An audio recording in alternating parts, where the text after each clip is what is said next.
I was about 5 or 6 years old, and I remember vividly my mother would have me help her read words in English um, because the test required you to, understand English and answer some of the questions. And I vividly remember my mother cooking and having me read the book of all the questions that they asked on the founding fathers, the Constitution, the three branches of government. So I've always told folks through that story, I think I got a little introduction to advocacy and government because of my mother. And I'm always proud of my mother because there's a lot of folks who enter that program and just wanted a green card or, they just wanted the economic opportunity. My mother embraced it all. My fact citizenship was one of the proudest things that she's ever accomplished because as she learned about America. Americans are capable of achieving extraordinary things when they have the freedom and opportunity to do so. This is American Potential. And here's your host, Jeff Crank. Thanks for joining us for another episode of American Potential on the show. We often share stories of immigrants who come to America. But have you ever thought about how their experiences shape their children? Today's guest is the child of Haitian immigrants whose parents not only shared their personal stories of life in Haiti, but also instilled a deep appreciation for the country's rich history. Haiti holds a unique place in the world, becoming the first Black republic in 1804 after a successful slave revolt against French rule. But Haiti's influence didn't stop there. Haitians played a crucial role in America's fight for freedom as well. Before gaining their own independence, over 500 Haitian soldiers fought alongside American troops in the Battle of Savannah during the Revolutionary War in 1779, helping to secure America's independence. The history of Haiti's fight for freedom, as well as being inspired by his parents' stories and their work ethic, helped shape him. I want to welcome my friend, Wiz Rouzard, who is Americans for Prosperity Deputy State Director for Nevada. Wiz, thanks for being with us. Jeff, just that opening there warmed my heart up. Playing football for UNLV, I've always said the national anthem is one that always makes me feel like it's game time. But I must say, with that opening, it couldn't have been done any better. I appreciate that. And I'm excited to share with everyone how my mother and father has contributed significantly to the person that I am today and joining the fight alongside amazing folks like yourself, Jeff, and everyone with American for Prosperity who keep fighting for freedom and liberty every day. Well, I was thinking back before we started the interview. I don't know that I actually hired you, but I helped interview you and was on the interview panel. And I was the regional director at the time. And Juan Martinez was the state director, right? And we ended up hiring you at Americans for Prosperity. I told somebody the other day, I've made a lot of bad hires in my day, but this wasn't one of them. Like, this is one of I hit it out of the park with old Wiz. You know what I mean?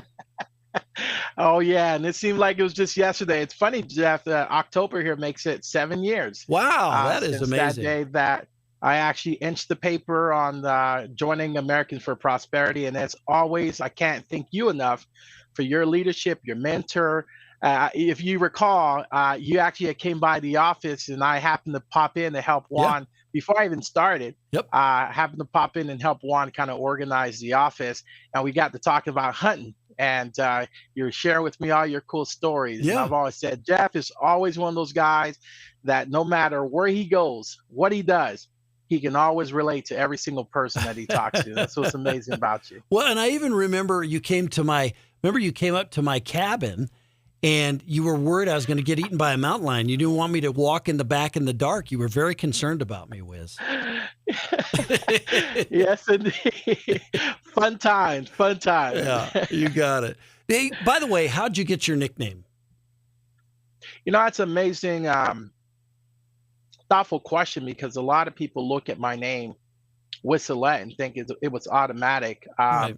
So both my parents immigrating from Haiti got married and had 5 kids and actually raised 6 because after my cousin, both his parents passed away, despite them not having much financially, they actually took on and adopted my cousin. But my oldest brother, when I was very young, he used to always do his math homework. And I would just be right there with him trying to learn what he was doing, how to do it. And one day he goes, "Man, you're like a whiz."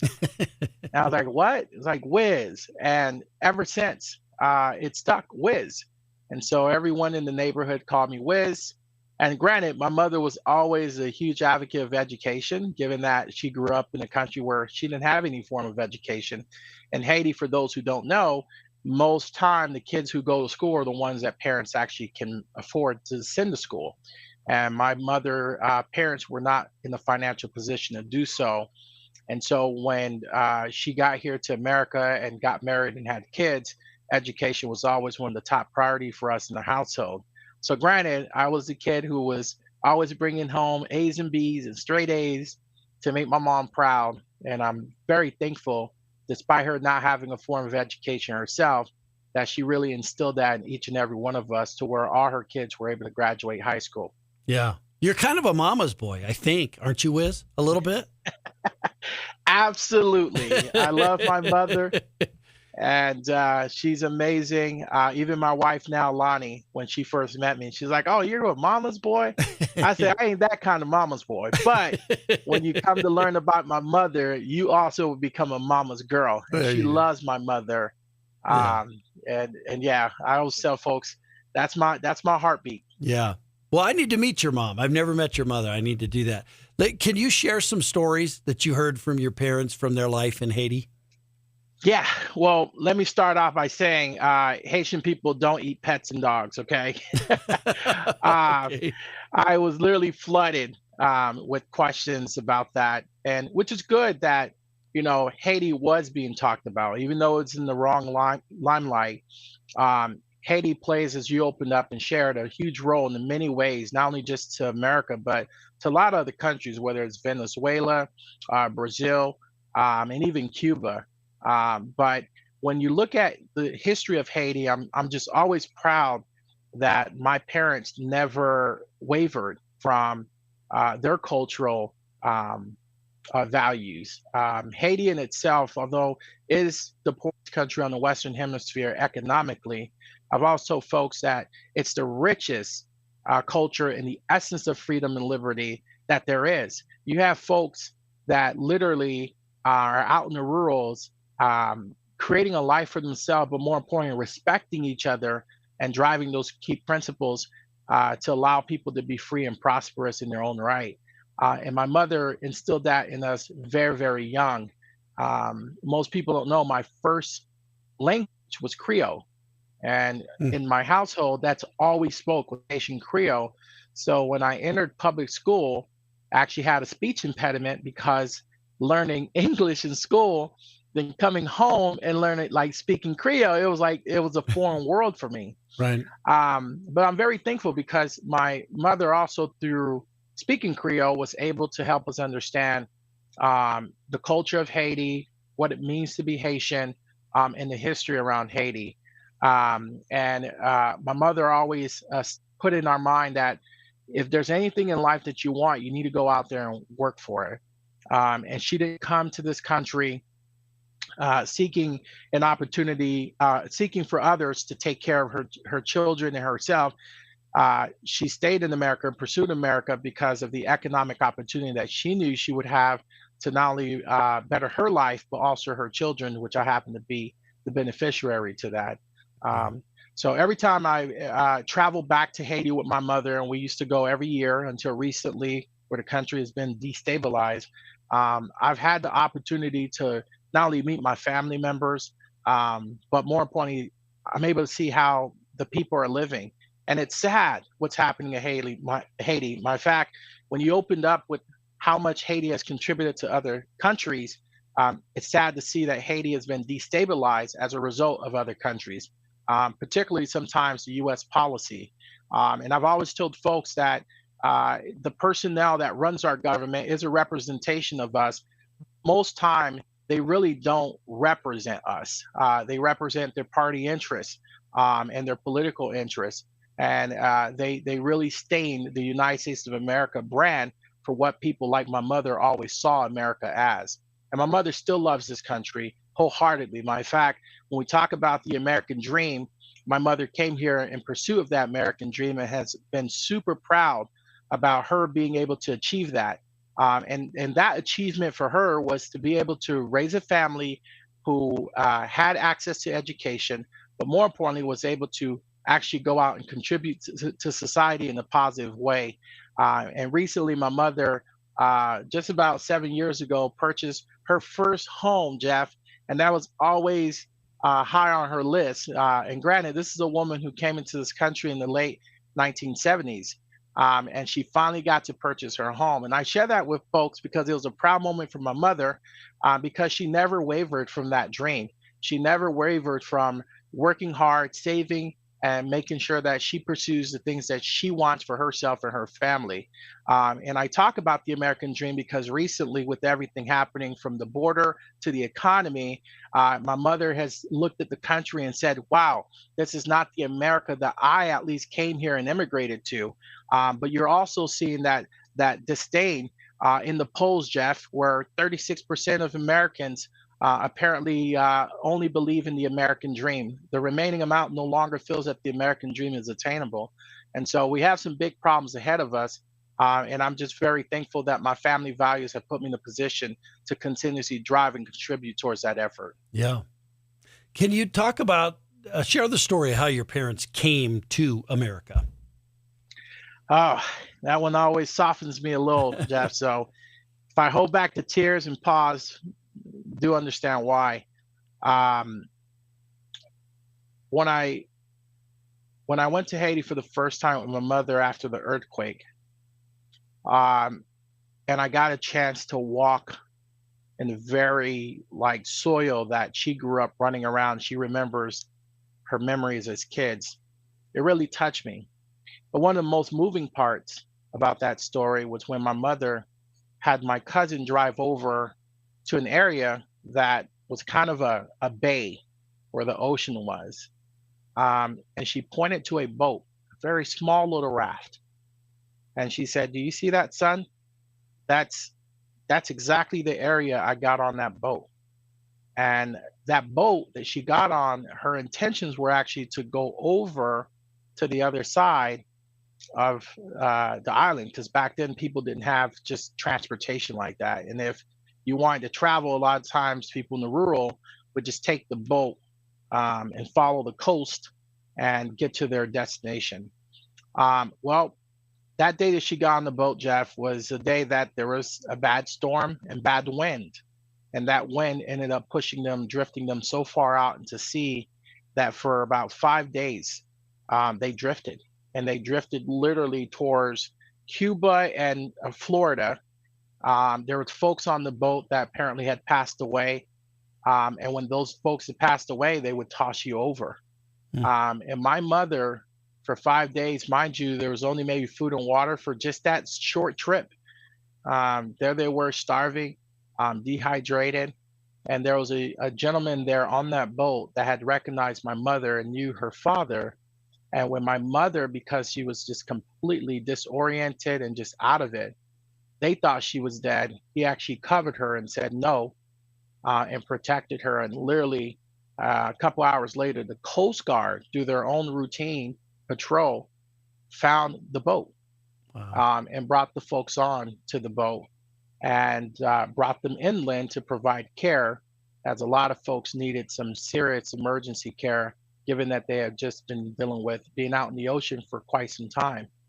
I'm very blessed because through that bad wind, my mother was offered the opportunity to either be sent back or to enter a immigration program at the time that allowed her to work in the farm fields and have a pathway to citizenship. And granted that my mother has always been a spiritual person, she felt like this was definitely part of her destiny. And my mother chose to stay, entered the program, and worked diligently through the farm program while also pursuing her citizenship class. and then became a citizen after 10 or 11 years. And I always tell folks this story because they always touch me. I was about 5 or 6 years old, and I remember vividly my mother would have me help her read words in English, because the test required you to, understand English and answer some of the questions. And I vividly remember my mother cooking and having me read the book, of all the questions that they asked on the founding fathers, the Constitution, the three branches of government. So I've always told folks through that story, I think I got a little introduction to advocacy and government, because of my mother. And I'm always proud of my mother because there's a lot of folks who enter that program and just wanted a green card, or they just wanted the economic opportunity. Mhm. My mother embraced it all. My fact citizenship was one of the proudest things that she's ever accomplished, because as she learned about America and saw the culture and saw the people and saw the amazing things that this country has to offer, she knew she was finally home in a place that she can make a home for her children. And this is why election time, my mother is always super excited to vote, and she gets out there. But that's the story of my mother. And I've always told folks if I had to write a book, I would title it One Bad Wind, because it was truly one bad wind that has led to me being here, and yet alone my brothers and sisters to be contributing members in this Yeah, amazing country. that's incredible. How old was your mom when that happened? My mom had to be about 20 or 21. Wow. Yeah. Yeah, Young girl. I mean, young woman for sure. Yeah. very, That's very. amazing. So how did your parents meet? So when they brought them inland and they entered the program, my parents met through kind of the Haitian community in Miami. Hmm. And my father had come here to America as well prior to my mother. And they had met through a different group meetings that they would have every week, and different projects. And over time, they fell in love and ended up getting married and having 5 kids. And because they worked in the farm industry, agriculture industry, we moved a lot. So we would be in Miami, Naples, Fort Myers. We've been up North Carolina, Georgia, Maryland, South Carolina, wherever the work was, we went. So I got a chance to see a lot and got a chance to meet a lot of people. But we finally settled in South Florida in a small town called Immokalee, Florida. And I always talk about Immokalee because that is my home. Immokalee is known predominantly for agriculture. It is considered the #1 tomato producer in the whole world. Definitely about 10 or 15 years ago, there was a big migrant protest march, where they marched from South Florida all the way up to the capital, to protest some of the working conditions and contracts that immigrants were dealing with in the agriculture space. Well, that started in the Immokalee with some of those leaders. And I talk about that from an economic perspective, but the big one that Immokalee is really super proud of is sports. We have a lot of individuals who have played football, come out of Immokalee, Florida. And actually, we have 4 individuals from our hometown that's currently in the NFL as we speak. One from our hometown got inducted into the Hall of Fame. That's Edwin James, who played running back for the Indianapolis Colts. Hmm. And Immokalee has always been one of those towns, small town with big pride. And that same small town, big pride mentality allowed me to accept a football scholarship to UNLV. And so that's what brought me from Florida to Vegas, where I've been here now for over 20 years. Now you're big time Vegas now. You know what I mean? I try to be. And that story in terms of how I ended up in Vegas is pretty interesting too, because I actually had a full ride scholarship to West Point. Hmm. And West Point was actually the school that I wanted to go to. And had the letter of recommendations from state senators, had the GPA, the ACT score. Every night, Jeff, I would literally open West book and read all the medals and what they met and the history behind the school, I was stoked, ready to go. And because it's a military school, the recruiter had to have an interpreter to speak to my mom in regards to the scholarship and the contract. Well, that was 2005. And when the recruiter told my mother that uh, if you sign this, you are also signing him up for the military because he would have to serve 4 years in the military after you graduate, that literally turned everything south. At that time in 2005, as you know, we had the wars going on. And we had a couple folks in my hometown who were Haitians in the military that had been in the war, and some have lost their lives. So it was a talk of the town, much like the country. And all you saw on the nightly news was the death toll. And so my mother said, absolutely not. That she didn't bring me into this world to take the life of another mother's child. And my mother wouldn't sign it. And the recruiter was like, ah. And I was like, I will talk to her. I promise I'll talk to her. And my mother was pretty adamant about that. And so after West Point didn't pan out, UNLV came knocking. And I had a good relationship with the recruiter there. And I felt that Vegas was a very entrepreneur city and a new program with new leadership. And with my talent and my abilities, I felt I could significantly contribute in changing the program in the right direction. And I look back at it, and I always say, Jeff, things happen for a reason. Because even though I didn't get into West Point in regards to that, I'm still now fighting for freedom and liberty in a different way, with Americans for Prosperity as Deputy State Director now. So life has a way of stringing, those roadways back to the same direction. Granted, I've met several folks from West Point, and I'm always still in awe. Always super proud of them and the success that they've had there. But I always think about that. Like, if I went to West Point, what would that have been? Where would life have taken me? Yeah. You'd be a colonel right now, probably. That's what I'm thinking you'd be.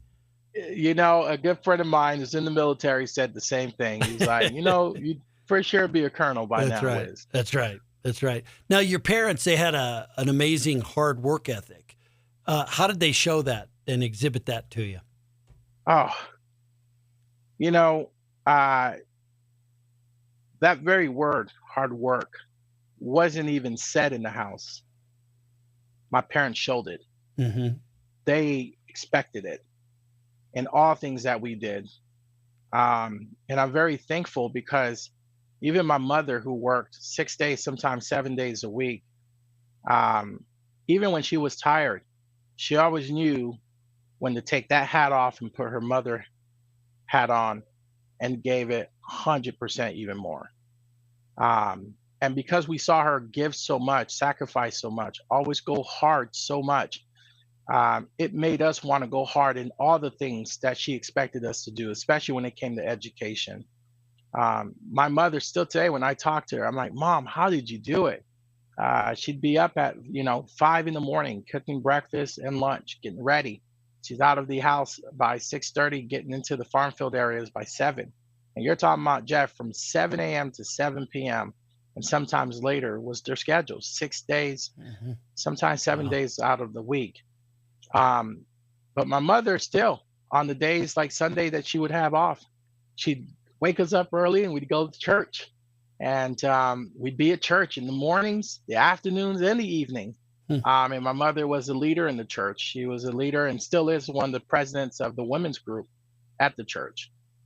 So that hard work was always shown to us. And my mother always ensured that she reminded us that, she's raising us to be contributing members in society, and that anything we want in life, we want to be the ones to go out and work for it, and to never expect anyone to give it to you. Matter of fact, she always warned us that anyone giving you anything is actually putting themselves in the position to influence or control you. So in life, you always want to be the one to do the things for yourself. And more importantly, when you do for others, only do for others rightfully in your heart without any expectation. Because that's what my mother did day in and day out. I tell folks a story that in the summer, we wouldn't, you know, times were tough. And sometimes when we didn't have money for school clothes, Jeff, what did my mother do? In Florida, there's a thing called palmetto berry picking season. And you can go out into the public lands and harvest these palmetto berries. You put them in a sack, and you would go in and weigh these sacks. And based on how much you were able to get, you would be compensated right there and then for your harvest. And my mother would have us go out with her, and we would pick palmetto berries to go out and then use that money to purchase school clothes and school shoes and supplies. Because my mother was that woman is if she had something to do or things to get for us, she wasn't one to sit there and ask for handouts. She was there to go out and just create it for herself. And she instilled that into us very, very early to where as soon as I turned 16, Jeff, I got my first job flipping burgers at a local restaurant. And I'm always super proud of that because it was my mother who always reminded me that if there's anything that I want in life, I have to go out and work for it. So I wanted to have some resources in high school to have a little better quality experience. And despite my mom working super hard, I knew that she was still falling short. And I'm always thankful because that also translated into the classroom and onto the football field, which is why when people ask me, like, hey, what did you do different that made you so successful? I said it was just hard work. It was having the mentality to go out there and do the things others were not willing to do. It was that mindset that if I want something done, I would have to go out and get it, but also utilizing that opportunity to inspire others. So when I saw other kids struggling, I got them jobs and I empowered them to solve their problems as well. And that translated into me being in college where I got my first job. Once I got to UNLV, I was an usher for some local concert. And let me tell you, one of the best concerts I've ever witnessed firsthand blew my mind, and it was Sting. That guy was, I think, in his late 50s, early 60s, back in 2006 when I was working that event. And he rocked the crowd for about 5 or 6 hours. I'm not kidding. Jeez. And he was amazing. And I said, my gosh, that generation of musicians are just in their lane, in their own lane. And still today, I tell folks that was the one concert that I felt hands down has been one of the best I've ever seen. But I got jobs like that to ensure that I had the resources to support myself throughout college. Yeah. Talk about the story of your senior year in high school. Oh, senior year was quite a year. When you look at what we were dealing with, our high school was really known for football. And that summer, prior to my senior year starting, our head coach had taken me and two of my other best friends to a football camp. And we were able to showcase our talent to some of the coaches that were there, along with some of the top athletes in the entire country. And through that camp, a lot of coaches ended up recognizing that, wow, these three Haitian kids here from a small town, they're quite some athletes. Do they have dreams or aspirations of playing in college? And head coach was like, absolutely. And that's where we got our first offer. And on our drive back, our coach, despite me playing corner at that camp, our coach had said, hey, Wiz, I want to talk to you about something. Going into the season, we're kind of short on the team. And I know you're good at corner, but I think you'll be really good at playing linebacker for us. And I just want to make the ask because I know you're set on corner and you love that spot, but the team really needs a leader in that role. And is that something you're willing to do? And I said, Coach, if it's going to make the team better, absolutely. And my coach moved me to linebacker. And when he made that move, it set course for an amazing football season where despite us, it's funny because the Hurricane Helen just hit now. It was around the same time that we had two hurricanes back to back, literally devastate South Florida. and we had canceled school days, practices, and some games. And despite all of that, our town came together and rallied around our ability to actually go out and bring the town together through football. And Jeff, after losing the first, two of the first three games, we ended up no longer losing not one game, and we went all the way to the state championship where we won the state championship for the first time in our school history. And the coach entrusted me so much that it was the one time and only time that he let a player make audible calls during the game for the defense because he saw that I loved the game. But it was always really touching because my mother, who knew nothing about football, my fact, always dreaded and didn't like that I wanted to play football because here I am playing a contact sport.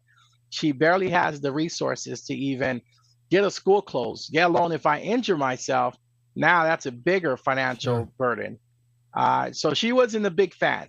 But when she recognized how much football was helping develop me, how much football was helping, fulfill a part of me that she's always said when I was young I loved, she ended up growing to love the sport to where she would come out as much as she can to our games and watch. And what I love about that is because my mother was always open-minded, but more importantly, observing that we had our life to live, that we had our love for things that she didn't grow up having.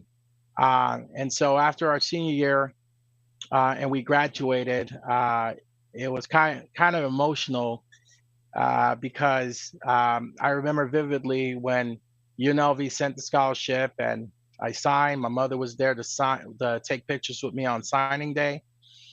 And a good friend of ours, local community leader, came by and picked me up. I had 2 suitcases ready.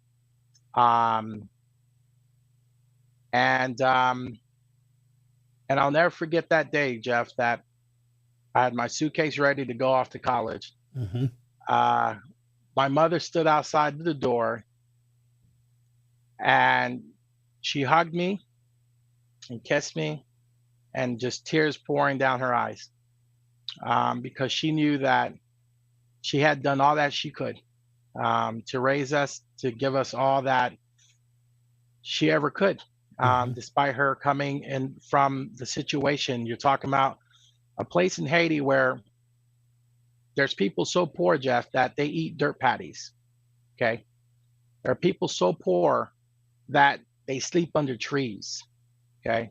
And my mother came from a country that when she looked at me, she saw that because of America, because of the land, the free of the brave and the American opportunity, that I too had an opportunity to go out and better myself. And I always get emotional because as she was crying, giving me a hug, she didn't even have money to give me because she didn't have it. Mm-hmm.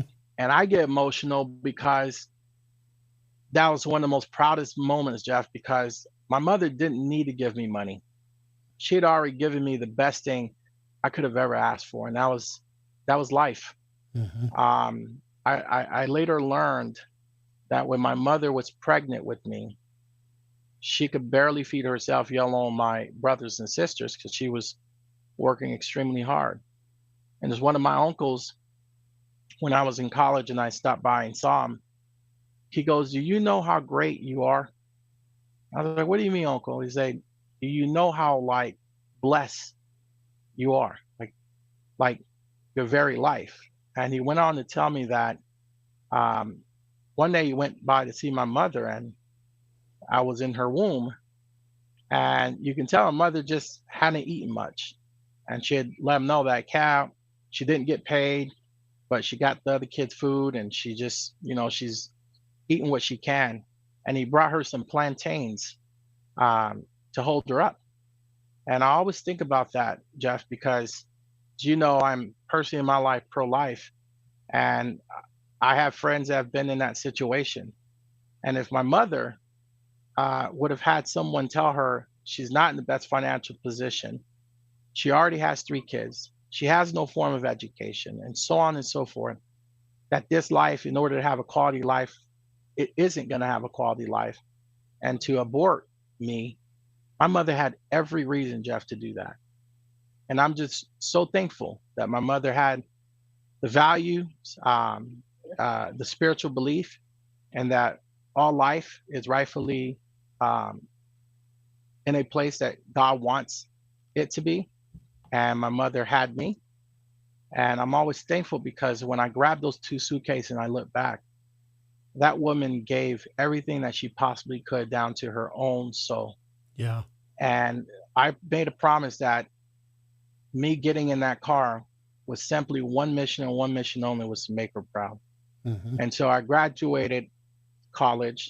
Every year I saved a little money. That's why I say I worked. And I flew my mother out to Vegas every year for a football game. Hmm. And created that experience for my mother. And when I walked across the stage and she was crying, I was crying because I knew that I was living out the American dream that she wanted for us. And I was just super proud that I can continue that pathway. And even now in the work that I do, she sees how much I contribute towards shaping society to be a lot better, and how I inspire others. That she always look back and tells me every night when she prays for me that she always love and appreciate what I've made of this thing called life. Yeah. Wow. What a great story, Wiz. That's incredible. When did you talked about kind of what you do now? Of course, you're working for Americans for Prosperity, making great change. But when did you first start paying attention to politics, and how did you end up working for Americans for Prosperity?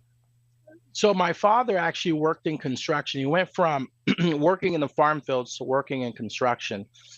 And I remember my dad, I mean, the guy worked hard. Both of them worked hard. My dad would wake up and drive. He ran a crew, and he'd get other Haitians together and he'd run projects.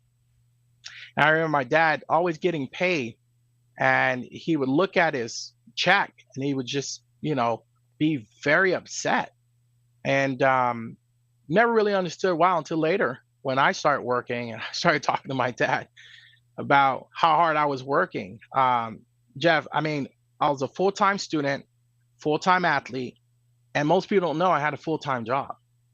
And I made that choice because, again, I wanted to go out and have the life that I wanted for myself, and was willing to make the trade-offs to do that. So Mm-hmm. where other kids were calling their parents in the locker room, for me, I was calling my boss asking, is there another 4 hours available? And so, given that I've always been a hard worker, never asked the government for anything, when I started working and recognized the income tax for what it was, it really blew me away on the structure of government, particularly this taxation. Um, you know, I got a notice from the IRS that said that I owed taxes, and I went to a tax attorney and I said, this has got to be a joke. Like, I don't ask the government for anything. I barely sleep.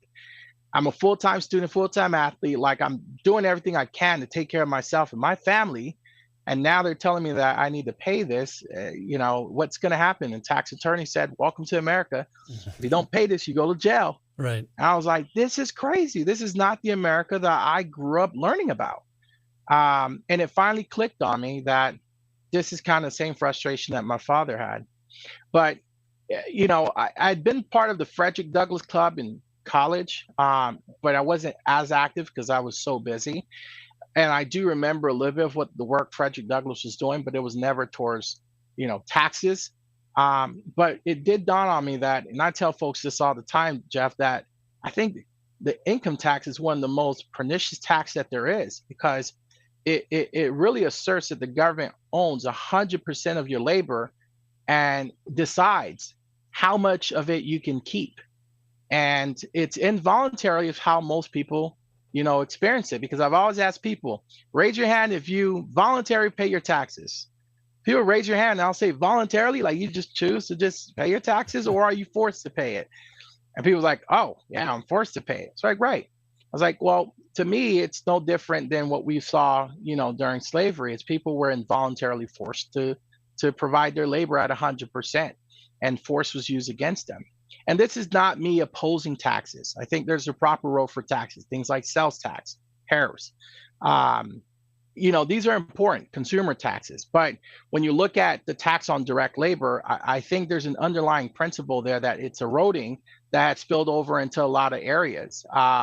And so I made it a mission, Jeff, to go out and abolish the income tax on direct labor.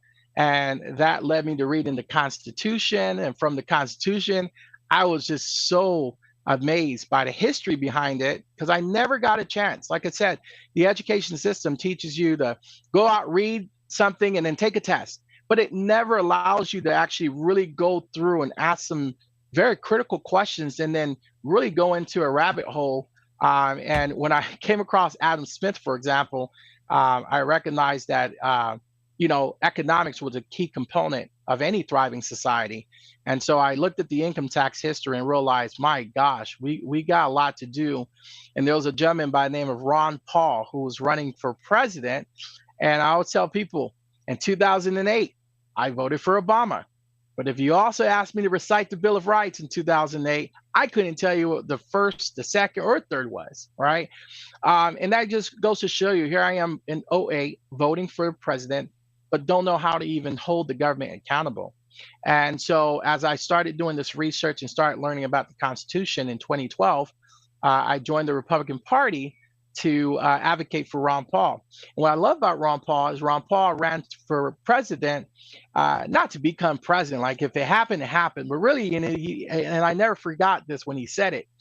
He said he ran to change the hearts and mind of every single person across the country, especially the next generation, who then will pick up the torch of freedom and liberty and carry it on. And he said to us, don't leave the movement. Don't leave. Do your civic duty. Contribute in your local and state government. He's like, that's what's missing. And I took that to heart. And so after the presidential bid was not successful, I stayed and got involved in local politics. And that's actually when I met Juan Martinez. He never saw a more enthusiastic volunteer for Ron Paul than myself, in designing signs and going out there and speaking and recruiting folks. And I saw that, it was bigger than an election. It's about a movement. It's about a principle and a dream, the American experiment, that still today is happening. And we have a responsibility to preserve those principles, but also move it in a direction of being more perfect, as the Constitution and Declaration espouse. Yeah. Well, Wiz, what an amazing story. I appreciate you taking the time to tell us. And what an incredible gift, your mom's trip, the winds that took her here, that brought her here.